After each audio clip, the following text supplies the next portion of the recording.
welcome to the Swift Half, your weekly session of chat from the UKOCR and adventure running scene.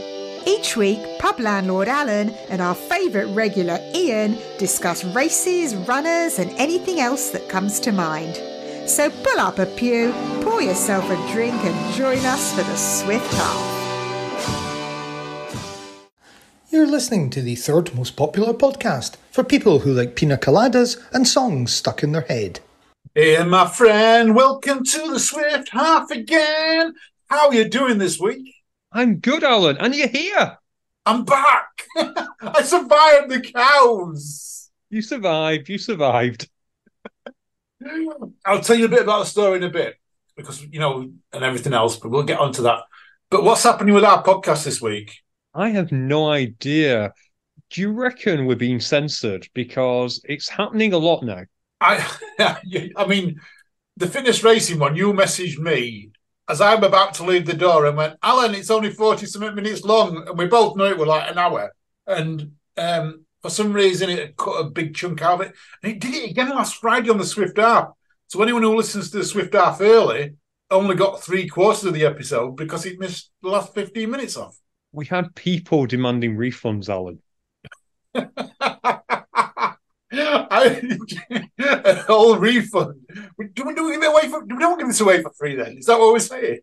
Well, it would have been a great joke, other than the fact that this particular person who asked for a refund actually is a Patreon, so they might have a legitimate argument. But yeah, I will say I was panicking when the fitness racing podcast, when that was cut. One, because it was the second time it happened, and two, because it was the London preview episode. I know it's one that people look forward to and listen to, and that. And like you say, Alan, we found it out early in the morning. Thankfully, I think you got it corrected by about 7-ish, give or take. Yeah, that wasn't too bad. But the last week's Swift Half, I don't know if you know this, Ian, but we released some embargoed news on the Swift Half last week.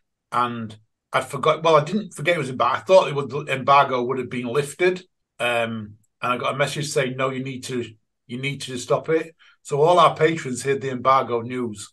All right, okay. So I'm trying to think back to last week's episode. What possibly could have been the embargoed news? Is it still embargoed? Yeah. Okay, let's play a game, listener. I'll name some topics that we discussed last week, and we'll figure out if any of them were the embargoed news. So, Alan, last week, if I remember, we discussed how Jodie Senna was actually a cyborg. That's common knowledge, that one, Ian. That's common knowledge. Okay. What about Will Dean coming back with Rough Mudder? Well, you're funny you should say that because that's the one that's embargoed. Oh no, you're gonna have to cut this out again. I hope you can figure out where it is. So that's embargoed. What about Savage Race launching in Wales? Oh, see that we got to keep that to ourselves for at least another 3 weeks. Keep that one to ourselves. Oh, this is it, Alan. What is it about Rough Run and the fact that they're going to put you in the Hall of Fame for your victory? Is that still embargoed? How good would that be if they actually did that for me? Put you in the Hall of Fame for for winning it in 2007 before Wolf 2017, I will have you know it was. 2007, 3 years before Wolf Run actually had a race. Yeah. You just happened to be on the venue. Thanks, Ian. You just really cheered me up with that. I need a drink. I need a drink after that. So, what are we drinking tonight? Well, for some strange reason, I seem to be going through Tango's flavors. If you remember, we had apple 2 weeks ago. Yeah. Last week we had traditional orange. This week I've got Paradise Punch, sugar-free. Ooh, grapefruit? I have no clue. I'm not sure if you can see. It's a weird colour. Yeah, it's like a pinky colour. Pinky colour, folks. It's like a pinky colour. So, yeah, I have no idea. It's probably rotting my insides, but it's sugar-free, so it won't make me any fatter. So they say. There's more sugar in that. Is it not sugar, isn't it? It's something else they're putting instead of sugar, isn't it? It's bad for you. Yeah, it's all terrible for you. To be fair, if you actually read up what you can eat and what you can't eat, you'd go crazy. I've got Matt Roberts. He'll be shouting in my ear when he listens to this because he knows all these nutrients and all the rubbish they put in them. Right. Well, yeah, I remember that episode, and as you can see, unfortunately, that particular part didn't hit home with me. Sorry, Matt. Well, I'm on a sesh. Actually, I am on a sesh tonight. That's what it's called. Sesh Pilsner, 3.4% from Freedom Brewery. This is the last one that B got me. So thanks, B. They've been absolutely beautiful. I've done two every podcast and had the odd one as well when I haven't been recording a podcast. So thanks, B. Actually, Alan, I hit the big time this week. You hit the big time? Yeah. B added me as a Facebook friend. Oh, how nice that. Isn't she good? Isn't she good? She's amazing. She's such a wonderful human being. I'm glad that Michelle Carney introduced us. So am I. It was absolutely amazing and speak to her quite a lot. She's an amazing person. A lot of respect for her.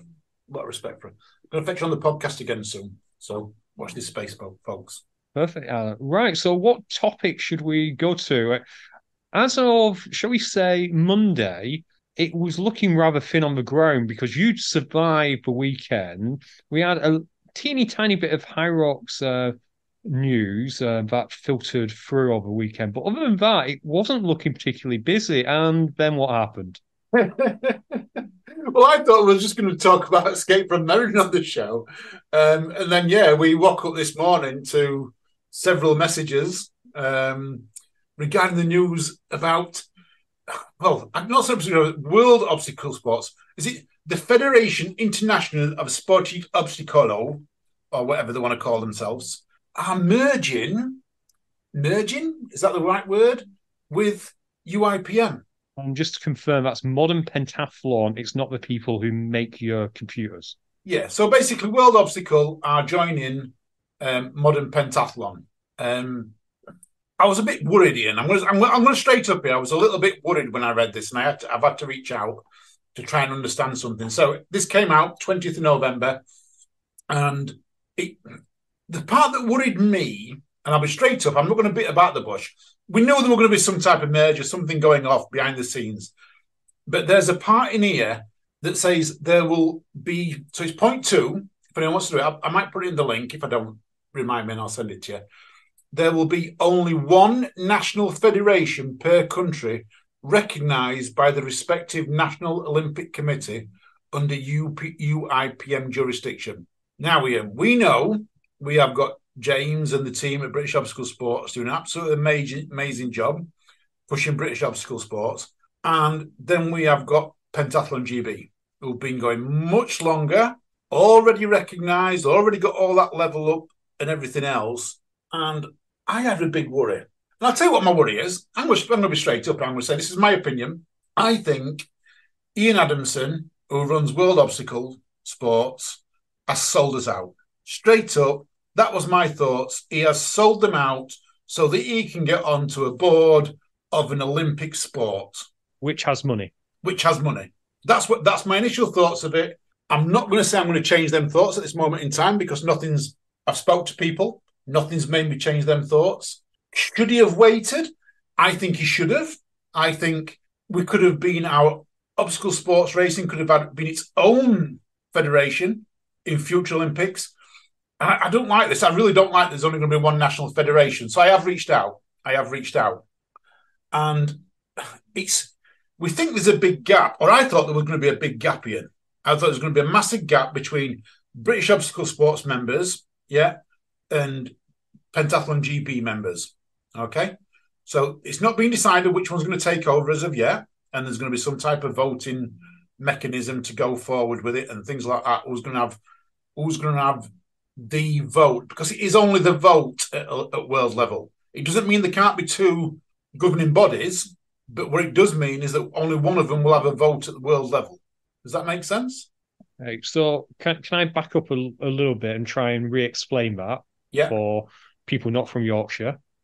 So, two bodies can exist, but only one has a seat at the table with the world governing body and can therefore chat about Olympic things and any other wonderful things that we might talk about at world level. Yes. So when it comes to the Olympic Committee, if Pentathlon GP get that vote, then they'll be the one who'll be speaking at world level about British OCR. Okay. However, does that mean that British obstacle sport as a organisation can still exist and further the good of obstacle sport in the UK? Yes. Okay. Next question. So whoever has the vote and the seat at the table has to deal with Ian Adamson and the people at World Pentathlon who sold shore jumping down the river. Yes. And now sold British obstacle sports, sold obstacle sports down the river. So basically, we're saying that the people at UIPM sell everyone down the river. Okay. In our opinion. in our opinion and allegedly. Yeah. Right, okay. This seems easy. Let's just organise it now. I will happily vote for British Pentathlon to have to deal with Ian Adamson and all of them. Perfect. Job done. Job done here, Ricky. But that's not the be all and end all, is it? Because we want to have obstacle sports in Britain, and that's what we focus on. We focus about the UK, myself, me, you, and our team and everything else, because it's all about, for us, our little country. But there's a bigger picture. We need to have some representation up there on whatever world level it is. There needs to be some obstacle sports representation. Otherwise, all we're ever going to see, where can it go? If there is no one there pushing obstacle sports at a world level, it's just going to stay as in the fifth discipline of modern pentathlon. No, that's a fair point. Just going back a few steps, say British Pentathlon and British Obstacle both exist as organisations. Yeah. And strictly speaking, UPIM, I always probably get that wrong, only recognise, let's say, Pentathlon GB as having the mandate for obstacle in the UK. It's what they recognise. Yeah. Does that mean that obstacle sport in the UK cannot be recognised as a sport in and of itself? No, it doesn't. No. So currently we have Pentathlon GP is recognised as sport. However, we've got running recognised as sport, and running is part of that. We have fencing recognised as sport, and fencing's part of UIPM. So this is we're really talking currently down to national level. They can have different recognitions. Well, I guess the big issue is that at an Olympic level, you already have someone who's dealing with running outside of pentathlon. You've got someone who's dealing with fencing outside of pentathlon, and no one's going to take that away because they've got swords. Yeah, so that's right. No one's, and the laser gun people too, they've got lasers, so no one's taking that away. But obstacle sport would then be the poor cousin because it wouldn't have, at an Olympic level, a separate federation. Yes. So there's only one thing for it, Alan. What is your... I am waiting for your wisdom in on this one. We need to do the same thing we do every night. We're gonna take over the world. No. We're going to take over the world obstacle. Oh. We're going to vote to take over world obstacle. They can keep FISO. We'll give it a new name, World Obstacle Ninja 1. It's perfect. WON 1. And that is now, I'm declaring it on this podcast, it now has complete and utter control of obstacle sport and ninja sport throughout the world. Because this is what Ian Adamson did. And if he can do it, I can do it, you can do it. We're now in control. Yeah. We know he's self-proclaimed and that. The thing that's got me about it, Ian, is that this has gone ahead. Now, we are a little bit in the know, not all the time, but sometimes we are in the know. So World Obstacle's decided this. World Obstacle, I would have thought, is governed by all the national obstacle federations.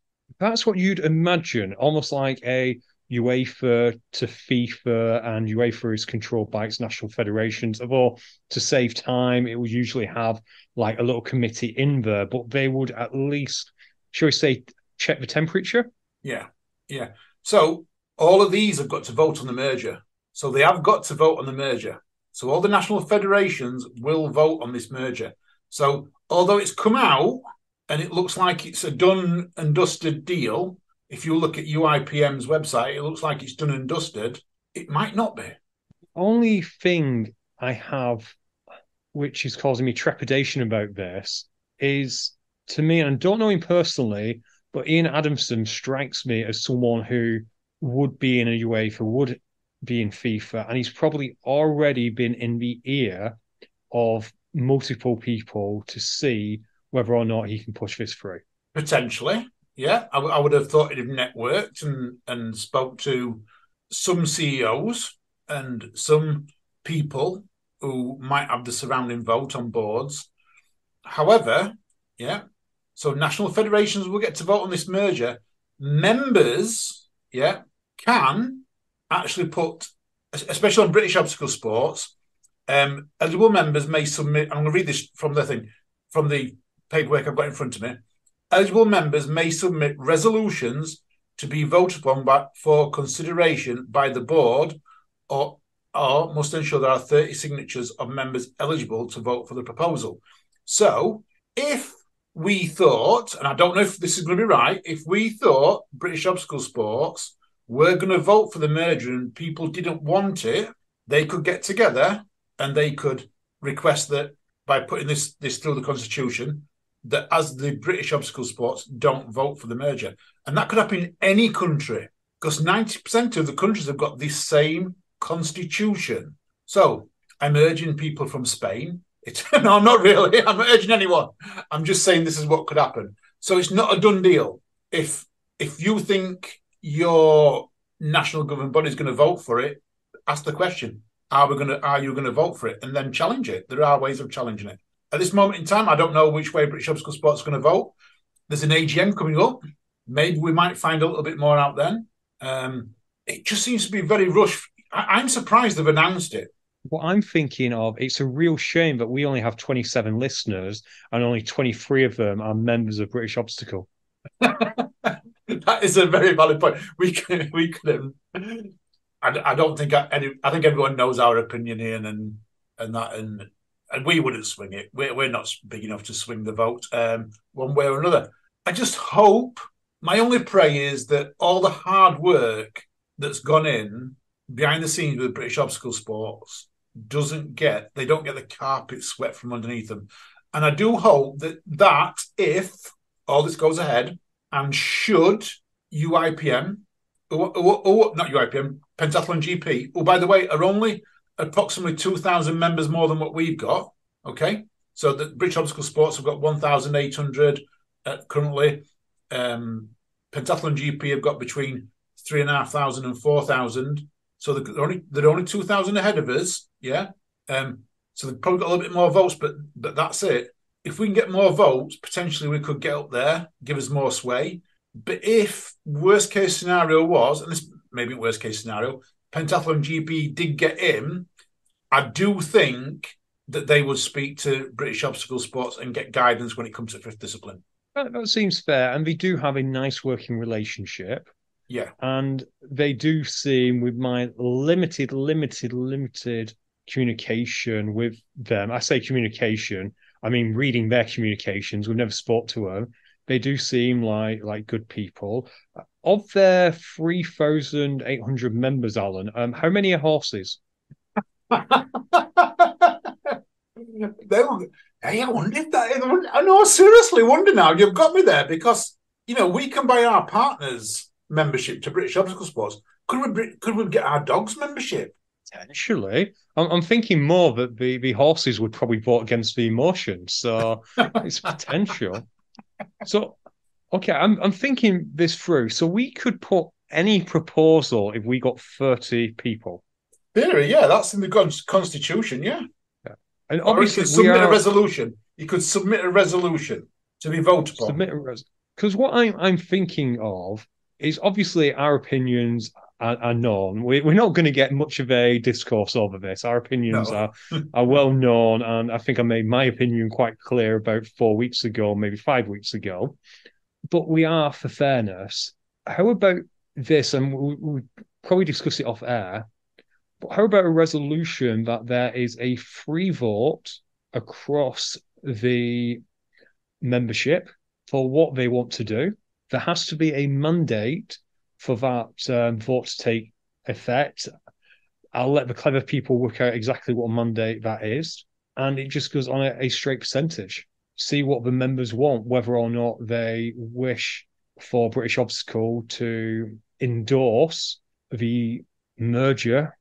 I have a hard time calling it a merger. To me, it's more of a takeover, but or a sellout. It's a sellout to me. Yeah. I've said this to several people today that are fairly high up in obstacle sports racing, and I've said this more than once today that I believe is selling us out. I believe he's selling us out purely and utterly so we can get his name in lights.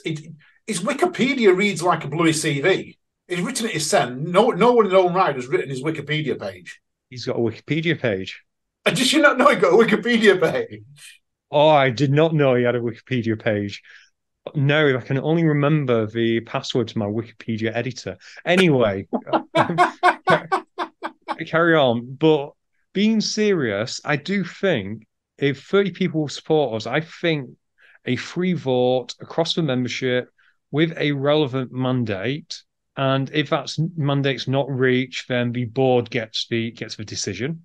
But they should use whatever the vote is anyway to not tell them what to do, but to at least guide them for public opinion. I think that's the way to go. Because for the last 2 to 3 years, has it been that long? Has it been 3 years? We must be getting close. Yeah. We've been here for 3 years. Yeah, so past 2 to 3 years, we have been banging the drum, and so have lots of other people, of getting people behind this movement. And it seems unfair that they don't get a choice in what happens next. I think you're quite right, and I think that's a great suggestion. And yeah, let's get end of the day we've got to get 75% to vote one way or another. Would it be if it was 50-50, that would go to the board, wouldn't it then? Yes, it would. Was 75% come? Is that the rules and? Yes, it's member votes require 75% to go through. So a motion would need 75% of the whole votes to go through. Okay, so run this by. Sorry, listener, we will get to more entertaining stuff in a minute. So I get 30 people. Yeah, that's to submit a resolution. Yeah, to be voted upon. I then need 75% of members to vote upon that resolution for it to be passed. Okay, cool. And then after that, we could have it that's a straight 50-50 free vote. I don't know about that. We'll have to have a look further into the Constitution on that one, Ian. Right, because it only seems fair, because otherwise the deck's already stacked. Well, your Constitution would be to have a vote. So could you put Constitution to have a vote to join or not to join? Because that will make let's have a vote to decide if we should vote to whether we should join or not join. That's like 3 votes. Well, I think it'll be 2. It will be first you get your 30, which isn't a vote. You then have to get 75%. Is that 75% of voting or 75% of the? I haven't got the full thing. All I'm reading here is from the quote I've written down, which says member votes require 75% go through. So once you've got something, you've got to get 75% of members' votes for that to be passed. Okay. Right. It sounds like we've got some politicking to do, Alan. Politicking. I like politicking. Not that it matters anyway, because in the grand scheme of things, World Obstacle Ninja has now been in charge of obstacle sports in the world as we're recording this for, I think, 15 minutes now, Alan. And by the time this comes out, we would have been in charge for 2 days. 2 days? How good would it be if someone did do that, though? That would be so funny. Do you remember when UKOCR was around and the obstacle course racing association, whatever it was, which was run by the Nords and everyone knows the story. If you don't hit me up, I'll tell you the story. But I remember a certain Joe Towie having T-shirts made up that said FOCRA, as in FOCRA. and it was one of the funniest things. So maybe this should be Fifiso. To be fair, if you take out the S. Yeah. On other news, let's go into other news because we could go on and on about this and give our opinion. I just like to say, I just think it's sold out too soon. I think I used the word turncoat to someone today as well. I feel like he's turned on us. I think it's great that we've got there with UIPM, and I think there should be a working relationship with them. But then to turn around and say we're joining up with them and they're only going to be one national federation in each country, that's just making a mockery of things and that. So, yeah, I'm not keen on that bit. Can I just give a quick plug, shall we say, for the AGM? Yeah. Listener, you all would have received an email. You have, as this comes out, you have only until Monday, I believe, to vote. I didn't realize it was a voting thing. I honestly thought it was just spam saying that the AGM's coming up, but it is a voting form. It looks like pretty much every single board member is up for re-election. And you have three choices: yes, no, or abstain. I'm not going to tell you how to vote at all. It is completely up to you, but it's your vote and use it as you see fit. 100%. Couldn't have said that better. If you like what they've been doing, you vote for them. If you don't, you don't. I voted, by the way. I've done all my votes. Did you do it before today? I did it before today. And I have also put in my little bit for the AGM as well. I've signed up for the AGM. When is the AGM? Is it Monday? Actually on Monday? So Monday, yeah. On Monday the 27th. Shall I let you on a secret, but you can't tell no one? Okay. I've been asked to speak at it. I feel really, really bad now, Alan. You know why? You've been asked as well. No, we're recording the fitness racing podcast, aren't we? Oh yes.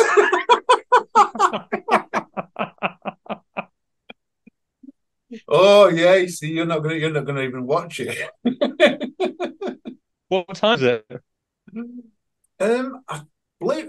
That's good. Now you've got me. Now I'd have to go back. I do believe, if I'm thinking about it, it was 7:00, if I remember rightly. 7:00. November 27th at 7 p.m. it is. Right.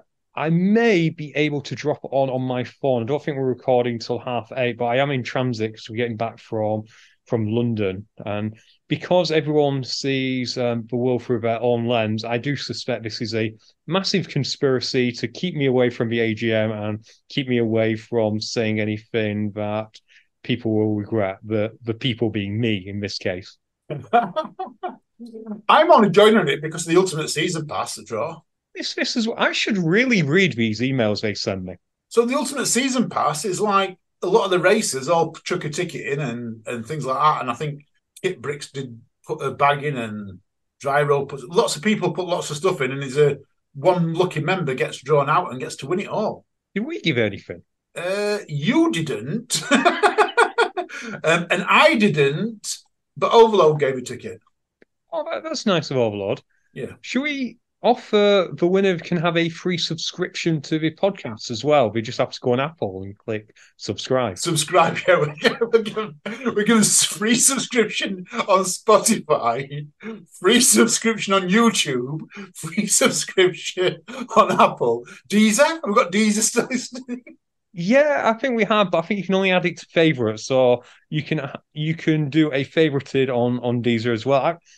We've just tripled the value of this Ultimate Season Pass, and without actually, and no, we're going to quadruple it now, Ian, because we're not going to give a 1-year subscription. We're going to give a lifetime subscription. Lifetime subscription for as long as Apple Podcasts exists. Exactly. There we go. That's quadruple. That season pass. People say we're not generous. I love it how we up and up all our things and give everything away. But yeah, there's certain things you can do over the year to get more entries than normal, but being a member's been one of them. But yeah, there's lots of entries. Nuclear Racers, McTuff, Europe's Toughest Mudder, British OCR Champs, Born Survivor, British Ninja Champs, Pentathlon GB OCR event, Ruled Rampage, Spartan Race, Ninja Warrior, training facilities, and there's junior prizes as well. And that, so yeah, lots you can win in the Ultimate Season Pass. Should we give a free subscription to a junior member too, or would that be pushing the boat out? Sometimes we have actually adult content. I don't think we'd get away with that, would we? No, you're probably true. Particularly if anyone listens to the 3-hour edition of this show, the two hours that we've just cut out, Alan, of us talking about how we really feel about Pfizer. One day I'm gonna have to record you, like get your proper feelings. There'll be too much bleeping out, I think.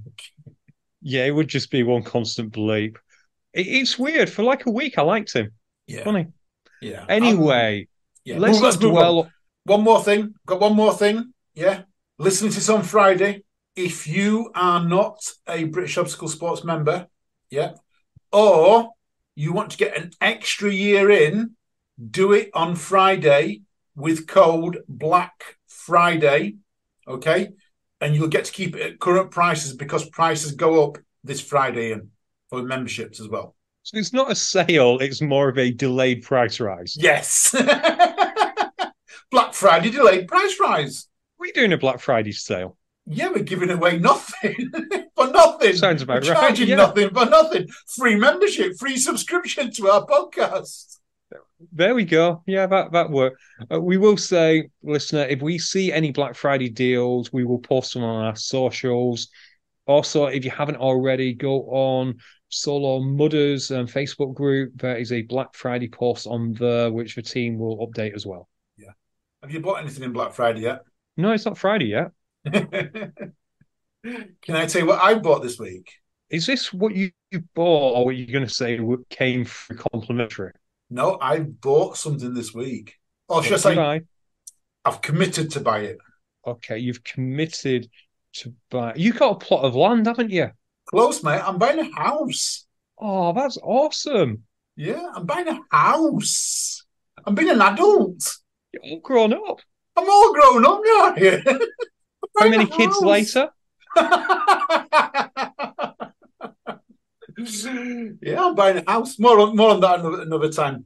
But yeah, I thought you might want to know that. Can we talk about my race at weekend? No, let's leave that to the end, actually, Alan. Okay.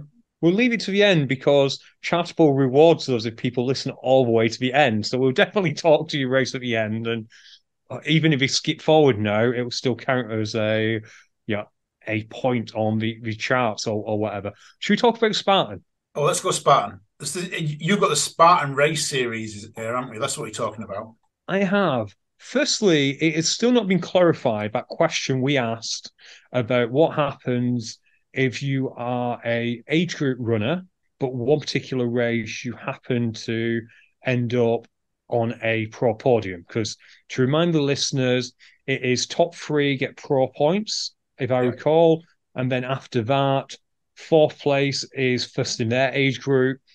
5th place is either first in their age group or second if they happen to be in the same age group as 4th, and so on and so forth. So that we don't know. But what we do know is the series itself. Tell me more, Ian. Where are we going to? Where can we go to get a race in? Well, I actually love this. It's a free race series and it's a trifecta series. So you're going to be doing each of the Spartan races as part of the overall UK series. Oh, like that. So 1 sprint, 1 super, 1 beast? Yeah. So we've got a beast, which is, nice to start with, isn't it? Always good. Beast at London West on May the 11th. That's the hilly one. Okay. We've then got a super on Midlands on June the 30th. The only thing that gives me trepidation about that is, isn't that the same weekend as the national champs? Yes. So the 29th, though, is the British champs. So we're saying that on the 30th that there's going to be a super. There's a super on the 30th, so the day after the champs, which may cause some people a little bit of issues because you can't really race hard on both days, but we're just going to have to see how it goes. Not everyone might want to run British champs. Not everyone might want to do Spartan series, but some people will probably do both. At least they're not the same day. No. But the May one you mentioned as well is the day before Challenge Cup. It is the day before Challenge Cup, so people will be able to double up on that too. Yeah. And the final is a sprint, which is at Southwest on August the 11th, which probably clashes with Alan's anniversary or something like that. At this moment in time, it doesn't clash with anything, but you never know what's going to happen between now and then. There is then a regional champs as well, which will be a beast. I don't think this earns you any series money, but it is on the champs schedule for Spartan. So that is a month later in Austria on September 7th. Nice one. I mean, our patrons will appreciate this, but if you use code Insider QVBHSPN before midnight Thursday, I understand you get 50% off Spartan races. Perfect. You could book yourself an entire series. And you know what? I really do like the fact that they've gone very simple, back to basics. Here are 3 races, different formats. We're going to see who's the best over the different Spartan formats. Yeah, it's the way to go into. I mean, we've got to say they've got to race all 3, though, haven't they? To get the maximum points, they've got to race all 3. It's not best of 2 out of 3. It's all 3. I believe it's all 3. I don't think you can lose a race. I don't know if you only race 2, whether you'll still count anyway, although presumably you'd be beaten by pretty much everyone who did 3 races. There's been another race series released this week as well. It has been, Alan. Do you want to tell people more about it? Yes. So there is the British Obstacle Sports UKOCR Endurance League. More details to follow, but so far 4 races announced. June 15th, Tough Mudder Scotland Infinity. July 27th, Europe's Toughest Mudder. September 21st, Nuclear Oblivion Max. And October 5th, Spartan Race, London South Ultra. Interesting. Some good races there. Any news on whether Meridian dodging the cows will be added? I don't think there'll no obstacles there in. It's got to be an obstacle course race. I have inquired about that, and that is one of the criteria of it. It must have obstacles on the course, and if you can't do the obstacles, there's got to be some type of penalty. So yeah, I do understand that there might be 1 or 2 others added to this. So this is not the final list. I think it's going to be very much it seems to be a thing like the UKOCR series at the moment, a working thing, because we're sort of trying to get everything done at last minute and that. But yeah, from my understanding, there might be 1 or 2 more announced. And it looks like it's sponsored by Voom, because Voom are there on the tag. It doesn't say that, but Voom have got their logo on the page, which is done. The only thing that slightly concerns me, I'm glad you said more races to be announced, Alan, and this probably takes some of the wind out of the sails at this point, is 3 out of those 4 races are owned by Geordie Senna. Yeah, I've seen this a little bit at this moment in time. It just seems to be that Spartan and Tough Mudder are getting a big foothold in the series, in a lot of the racing series and a lot of the races in the UK at this moment in time. You know, you've just talked about the Spartan series. We have that every year. That's absolutely fine. We will have 1 Tough Mudder and 1 Spartan in the UKOCR series, like we have done from the start. Well, 1 Spartan, maybe not 1 Tough Mudder. But then we've also got the British champs are in there. You know, that's a Spartan venue. And so is the junior champs this year as well. Yeah, they're getting a big foothold, aren't they? A big foothold in sport in Britain at this moment in time. We need some of the small events back there, some of the smaller events. And completely can understand that, you know, Spartan and Tough Mudder have more resources and can probably make decisions quicker when it comes to entering into races, which might explain the endurance one. But I understand your point, Alan, completely, because the UKOCR series, which is independent of British Obstacle Sports, and they are a fine supporter of it, but we should clarify it is completely independent. Yep. That was set up with the idea being to push people to smaller races. That is its whole ethos. So I hope the endurance series, I hope there's enough other smaller races out there which will fit into the endurance ethos, which we can put in. Like nuts, for example, cries out to me is something that could fit in there. There's it also, does to me too, but they're not going down the four lappers anymore, Ian, or the infinities anymore. And it's made for them, isn't it? This is a race that will be made for Limitless. It is a series that would be made for Limitless. There's also a little race in the heart of England near Derbyshire, which we won't talk about, but it's probably made for that one too. But and I think Born Survivor are doing a longer race this year as well. I'm not sure if that's a marathon. In fact, no, it's longer than a marathon because their course is 10K and it's 4 laps. 40... Well, that's just shy of a marathon. Or is it 12K? Yeah, 12K. So it's 12K and it's 4 laps. They're doing 4 laps. Yeah, so it's just about an ultra. So 48. Yeah. So again, that would fit in. Yeah, hopefully the series will grow to include it. But overall, it would be nice to try and push some of these smaller races because if we don't use them, we will lose them. Yeah. Very much. It's very hard. For the small races, it's very, very hard at this moment in time. Don't mind people telling people that Overload is well behind on sales compared to where it normally is at this stage. I mean, we're 6 months away now. We've usually sold well over 50% of tickets, and we're nowhere near that at this moment in time. So, but we'll be fine. We will get there. We'll put the race on that. I don't want anyone to worry when I say that. But yeah, I think the smaller races are struggling for the tickets at this moment in time because the bigger races, it seems to be, as OCRs come back, we have got people who go to all the community events and that they've moved on to other little sports. Maybe they've moved on to ninja, maybe they've moved on to ultra running, maybe they've moved on to trail running, things like that. And what we're left with is a lot of actual athlete racers who go to the races that we're putting on, go to the series and go to them events. And then we've also got the fun runners on the back of it that will go to the big events. They'll go to Tough Mudder because they want to expect Tough Mudder. They'll go to Nuclear because they know what they're going to get at Nuclear, those type of runners. No, that makes a lot of sense. And I often talk about the fact that it's always the middle that gets squished a little bit in that for small races, so like Muddy, Pretty Muddy? Yeah, Pretty Muddy. That will always get a lot of people. I know that's not a small race. It's got a massive corporation behind it. So it's not the best example. But some of the smaller races like Bob Commander, for example, they will probably always get enough people to cover what they need because they own the land. Yeah. Or a little charity one is always going to get enough people.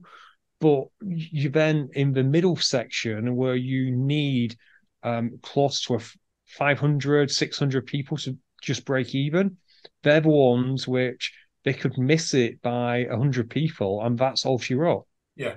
I used to speak to Ramrun and Reaper and events like that, and Mud, Sweat and Beers and Muddy Furlong and those type of events, and they always say to me, literally that they had a break-even number, and until they reached that number, it was like, it was bite your nails time and things like that. And I get that. I do get that sometimes. Not had it yet, but I hope I don't get to that point. But yeah, it's scary. I think this has been a long way of saying, yes, please, let's go to Spartan and all that, but let's not forget about some smaller races. There's some amazing small events out there. Gladiator, another event that's up north that's absolutely amazing. Born Survivor's coming on leaps and bounds. Gets lots of people over at Born Survivor. Probably not a small event, but absolutely nailing it and smashing it over there. So, yeah. It's actually interesting you mentioned that. We do seem to be starting to get this almost a underground OCR scene, like the Born Survivors, like the Total Warriors, like the Wolf Run, which aren't so much in the community, but people from the community do it. Does that make any sense? Yeah, no, it does. Yeah, very much so. But Tough Mudder has been very much like that for years and years. I remember back in 2014, 2015 that, everyone was anti-Tough Mudder because of the price. It was all, and not everyone, but the community was anti-Tough Mudder. A lot of the community was anti-Tough Mudder. And the moment someone shouted up for Tough Mudder, they were shot down with a 12-bore shotgun. and I did 1 or 2, and yeah, they were expensive, but you get what you pay for, don't you? Sometimes, and I'm not dissing that in any other race, but you are paying a little bit more. But now I don't think it's as much now, or the prices don't seem to have gone up from when I first did it. I think I paid £100 for my first Tough Mudder, and it's still £100 now, or it was last time I went and bought one. Yeah, it's supply and demand, isn't it, Alan? Yeah. But speaking of supply and demand, there was actually a third race series which was announced this week, but I haven't put on the notes because I kind of forgot about it till just now. So sorry, guys. What's the third race series that I don't know about? Nuclear Fit are doing their own series for their fitness race. Oh wow! So does this is like so how many are they going to have first of all? Is it 3 or 4 next year? I believe it's 3 next year. 3 have been announced so far. Right. All 3 count? Believe all 3 count. Yeah, they put a post out this week with some further details. I'm sure they'll add to it as we get closer, but it's quite exciting. I think this is the first time that a fitness race in Europe has done some kind of series, because I think that's kind of what it's missing a little bit, because High Rocks is great, but you're competing against yourself and to get into world champs, aren't you? Yeah. Yeah. Whereas this would be good because it allows you to measure yourself over the course of a season. So I wish them well. I like the season things, the ones that last a while and you can do and you can get forward and that. And you get recognised for doing well. So, which reminds me, talking about recognition for doing well, Libby Joyce, she's been invited to the World 3K Spartan place at Al-Watabi, I think they call it, on December 8th. I think her mother Katie must be having to get a loan out because Libby seems to have gone all around the world this year. She really has, hasn't she? And well done to Libby for getting that invite. And it's nice to get that recognition. Yeah, yeah. She's flying. She's getting a name up there. Yeah. Right, okay. Let's try and get rid of these last few notes before we turn it over to you, Alan, to talk about how Daisy didn't take out her frustrations on you. London Olympia has been launched for High Rocks, so as largely anticipated, but sadly we've not been able to announce it for yet until they'd announced it. Bank holiday weekend, the first one in May, so I think it's 3rd, 4th and 5th, but if it's not, it's whatever the bank holiday weekend is going to be High Rocks and a 3-day event. I think they're aiming for close to 20,000 people taking part. Wow. You said 20,000, and that's amazing, isn't it? Yeah, I think that's the aim. Whether they'll get it, I'm not sure. I'm also a little skeptical when it comes to announcements like this, because I've never gone back and counted, but sometimes I think they might also count the staff and the spectators and all that. But even if it's only 15,000 athletes over the course of 3 days, that is just unbelievable. Wow, it is good that. It is good that. You think we'll get 20,000 hits on our website when we launch a week today? I hope we get 20,000 hits on our website. I hope we get 20,000 articles to put on the website. We still might need to write a couple. We have got multiple people who are currently working on it, Alan, aren't they, as we speak? Yes. And thank you to everyone who's doing that. I should say about London Olympia tickets, and this is what I wanted to debate with you, Alan, is the first release of the tickets is only available to people who did the pre-registration at High Rocks for this coming weekend's London event, or who attended the pre-registration. So even if you weren't taking part this weekend, if you were in London and went to Sports Direct between 5 p.m. and 9 p.m. on Tuesday, Wednesday, and Thursday, you could buy tickets. And that's the only place you could buy them. Buy tickets for London Olympia? Yes. So what if I went to run London High Rocks this weekend but didn't go to Sports Direct? I couldn't have bought a ticket? You couldn't buy them in the first batch of releases, no. I imagine it's going to go on general sale shortly. Don't know when, but yeah, your first opportunity to buy them was at the London XL sign-up. Oh, you see, I don't like that, Ian, personally. I like the idea of I like the idea of pre-sale. If you run the event before, then you should get, first choice. But forcing you to go into a shop, that's like, I don't know. I'm not kidding. It's like forced sponsorship. Yeah, I can understand that, Alan. And I'd like it as an idea, this idea of rewarding people who are already going to your event. So someone pointed out to me that in America, Savage Race will allow you to order next year's ticket as you attend. But this is only allowing it at the moment to a small proportion of people, some people who happen to be in London.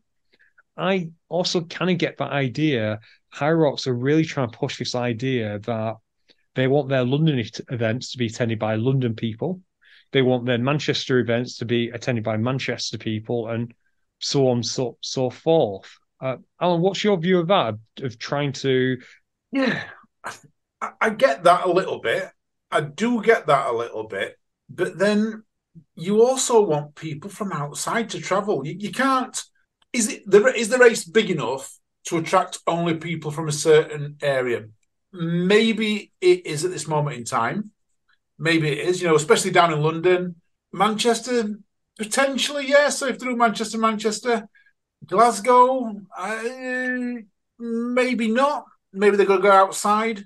I do like it though that they do attract it first of all because it is getting big. It's getting massive now, isn't it? IROX is absolutely huge. So I do like it that they maybe in one way open it up to other people. So if you are in Glasgow, well, I said Manchester. Manchester sold out last time, so I'm thinking Manchester. Yeah, you had a lot of people from London come up to Manchester. Yeah, correct. There's potentially people in Manchester that couldn't do it because the tickets sold out. That's true.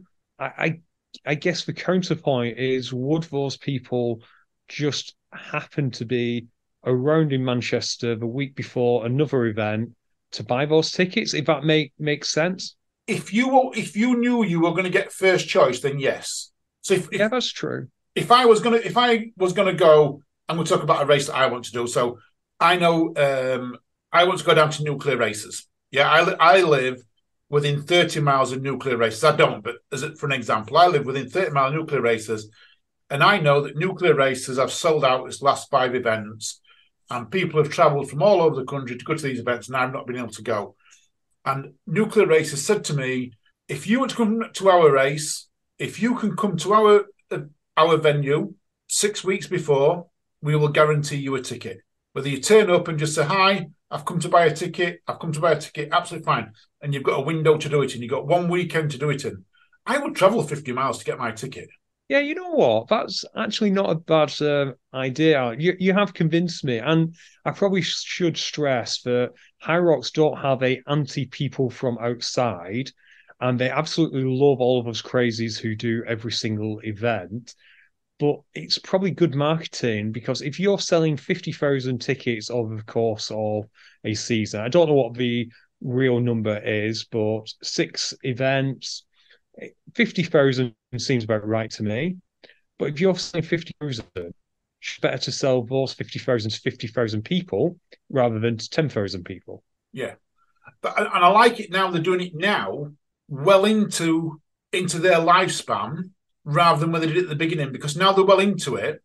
People like you, Ian, that go to nearly all of them, yeah, you'll be able to pick your tickets up. You'll still be able to get your tickets because you're down there for that weekend anyway. So you'll be able to get your next set of tickets. Does that make sense? It does, other than the fact that at this moment in time, there's nothing to indicate that people attending the race will get a pre-order. At the moment, it's just people who live in the area who are doing the pre-check-in. We don't know for sure when I turn up on Saturday and Sunday whether I'll be able to buy a ticket there. It might be on general release. But I would say that they're not going to sell out overnight. I suspect everyone who wants a ticket will be able to get one. Right. And I don't think too many people are going to be put out by the fact that so many people in London managed to get there early. Then maybe that's where they need to tweak it, because I think they should keep all tickets open pre-sale up until that event's over and then launch them on the Monday. Yeah, that would make sense. And my guess is they were trying to drive traffic to the pre not pre-sale, the pre-registration as well. So this was a way of driving that traffic as well. But I'd agree with you, Alan. I think if you're going to do it whereby you're giving people in the area or people who do your events for sure, it should be whoever's attending that event. So I'd be in favour of that. Right, Alan, should we talk about Daisy? Let's talk Daisy. Oh, lack of daisies. I didn't see a daisy at all. There was no daisy in my path. So, Alan, you started what, midnight? Yeah, well, I started midnight. The whole story is, and some of this is going to go on my blog, so in my article on the website, if you want to read more about it, but I'll give a quick overview of it. So my race actually started at lunchtime on Friday when I finished work. The plan was to go home, get some sleep. That didn't happen. Ended up taking the dogs for a walk and then travelling down there, although it was a 2-hour drive. Got down there a little bit early, but I wanted one of the orange jumpsuits. So I made sure I got in early, it was great running an orange jumpsuit. You can't beat running an orange jumpsuit, whole different scenario. Okay, pause there. So the picture of you and Jamie, yeah, that was deliberate. You were dressed up like you're from Rent-A-Kill. Yeah, that was it. Yeah, you get a red jumpsuit to running. It's amazing here. The whole experience was good.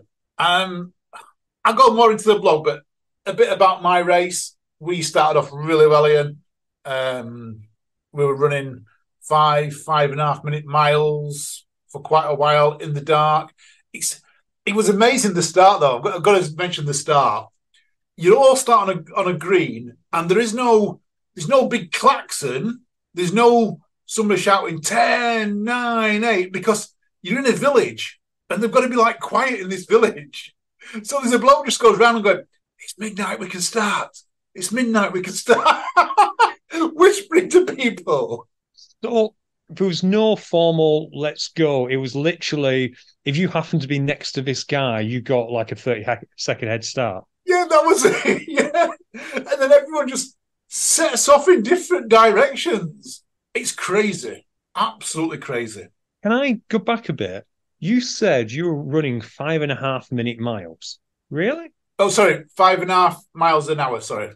5.5 miles. 5.5 miles an hour. I'll Thank God for that. Yeah. Yeah.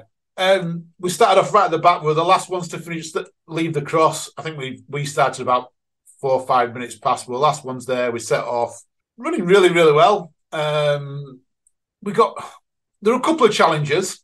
We had to wade through 2 flooded roads, so the feet were wet. It was raining constantly till 10 a.m. It was constant rain for 10 hours. But we were in good spirits. And then we hit about 42 miles. We stopped at McDonald's. I think it was 11:15 when we got there. So we were pretty close to where we wanted to be at that time. And I don't know what it was, but we hit McDonald's. We both got a burger and chips. And it stopped us in its tracks. It literally, I don't know what it was, but we were both like, oh my God, I've eaten too much. I shouldn't have eaten that. Then when we tried to run, we were struggling to run and keep up any pace.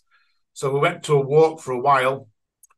Eventually we got going again, but it wasn't the same pace. We'd slowed right down. We were running 3.5, 4 miles an hour, just a little bit faster than a walking pace. And a lot of it was walking, but we'd lost his mojo. You know, we'd both been up at this point for 32 hours, 33 hours. And I think it had caught up with us both, Ian. We lost his mojo. We decided to start taking a few shortcuts. The funny thing was, it was the shortcuts that ended the race, because it was going through fields that ended the race. We took a track through a field and then we had to climb a banking. And I strained a hamstring at the back of my knee. Didn't pull it, it didn't twang snap, but I strained a hamstring at the back of my knee. And then it took me nearly 70 minutes, 80 minutes to do 2 miles. Oh, wow, that's my pace. So we call it a day. We 56 point something miles into it. We called it a day. Was never going to get any further than that. I just couldn't walk anymore. So I was in lots of pain and yeah. So I've got some questions. Go on. At the start of the race, You said you were one of the last to start, which is kind of foolish because I know why you usually do this, which is to overtake everyone. But it's not exactly a race you could do that. But was anyone going in your direction?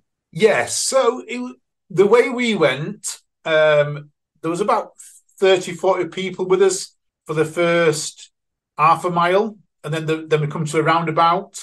And then literally 50% went left, 50% went right. So we was like with 15 or 16 people.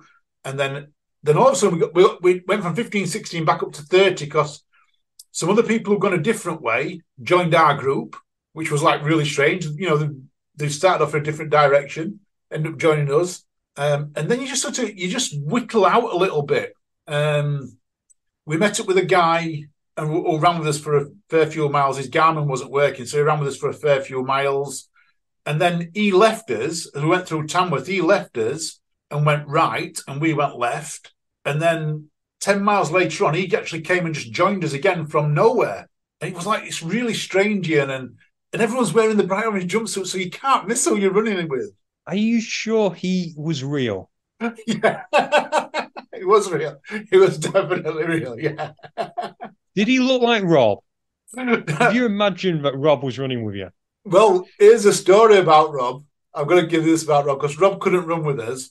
So normally on a weekend, Rob likes to do a bit of partying, a bit of drinking and that. And he phoned us at 5 p.m. I want to say about 5 p.m. when we called it a day and said, "Hi, guys, I can't see you running. Whereabouts are you?" So we said, "Well, we're actually sat in a pub waiting for a lift home." He went, "You what?" And we said, "Yeah." But he says, "I hadn't drank all day and I'm about to come and meet you and run with you for an hour or so." Which was, he was gutted. That's actually hilarious. Poor Rob. I can't believe you ruined Rob's day. We absolutely did ruin Rob's day. Right. Another question I have is I know that they measure your distance as the crow flies. So how heartbroken were you comparing your race distance to your Garmin distance? Oh, it is gutted, mate. You know, it's like, I think about 44, 45 miles, I think, as a straight line, but really we'd actually do 57.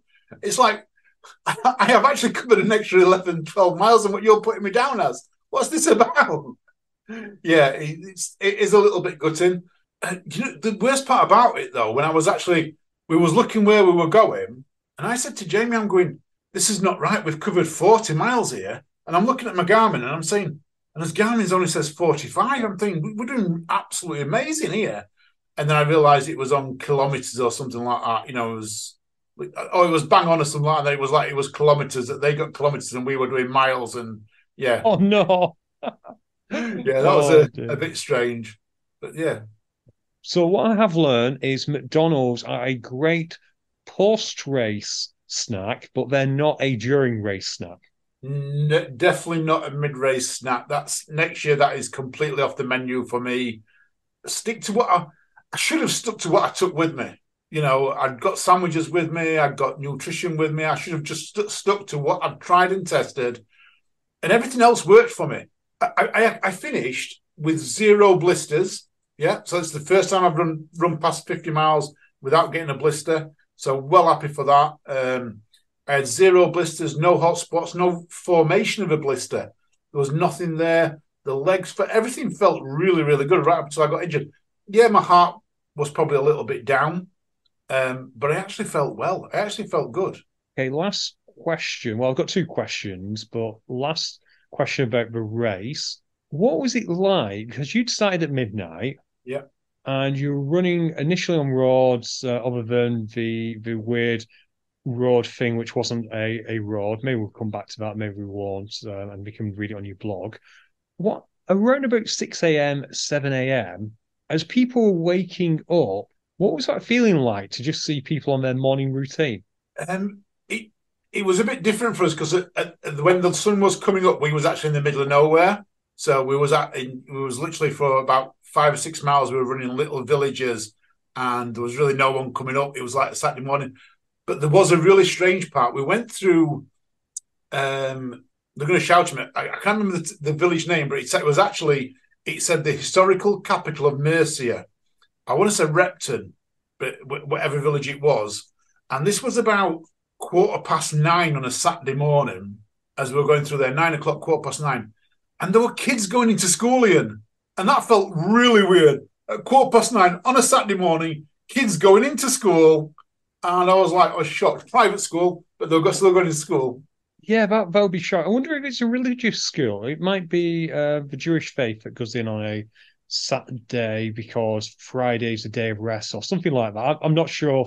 So if I'm wrong, I apologize. But I am aware that one particular religion goes to school on a Saturday. Actually, let's go back to that point, Alan. You'd gone on for weeks and weeks and weeks how you had plotted this excellent road running route until it wasn't. Yeah, it wasn't. It definitely was not the excellent most running road. It was supposed to be on roads to start with, and then we went off roads, and apparently we went off roads too early because we thought it was a road and it wasn't. It was a farm track that became a single track. Yeah, the route wasn't. There's a lot to be looked at the route side of things.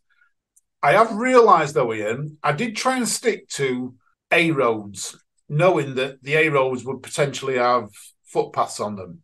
And B roads don't. They tend to be country lanes. I have realised that in the middle of the night, it doesn't matter what road you run on because there's no cars. No, that's true. It's almost like running in COVID times, which was wonderful. There was no cars. Providing you run into traffic, you're safe. Yeah.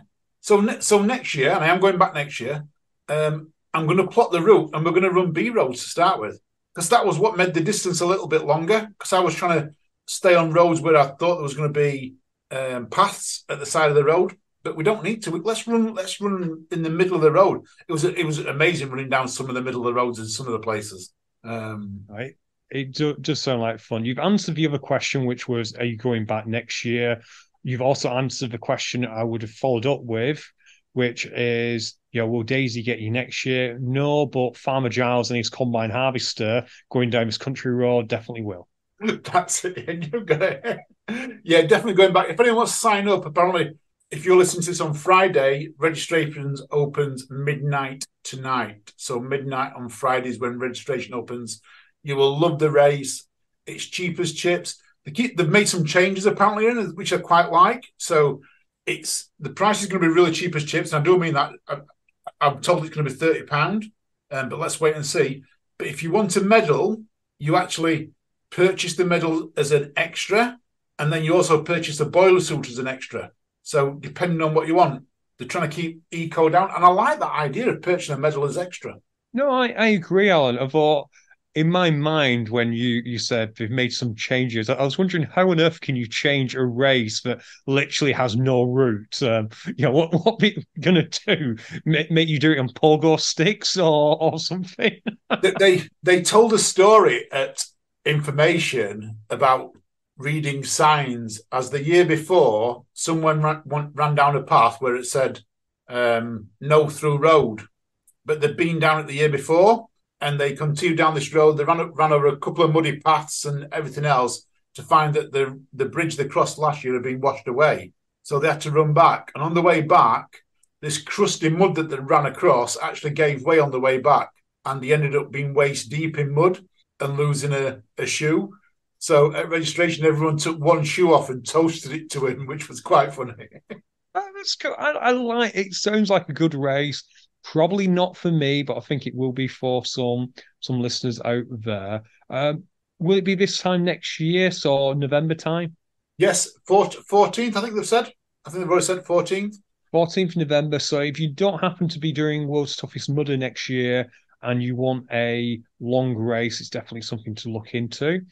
There's something on the notes I forgot to mention, Alan, before we wrap up. Let's just give a big shout out to Will Chung and to Kieran McAvoy, who are doing the doubles race at High Rocks this coming weekend. I think it's 8 a.m. start for them. So, Alan, we can see how they do, and then we can get tips from them. Like it, Ian. There's a plan there for you. Well done, Ian. I like that. Well done. I was going to challenge them to see who could do it quicker, but I'm instead going to challenge them to see who can do it slower. We know we can do it slower. We definitely know we can do it slower. Right, Alan, is there anything else, or should we wrap this up? I think we should wrap this up now. We've had a good session. We have indeed. We went from, well, it was all the stages, wasn't it? We went from anger to denial to acceptance, and then laughter at the end. I told you we should have ended with your story. You're quite right. You're quite right. We are mental gurus now.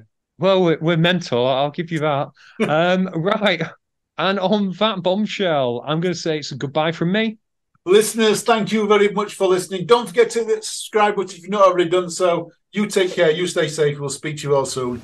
Bye.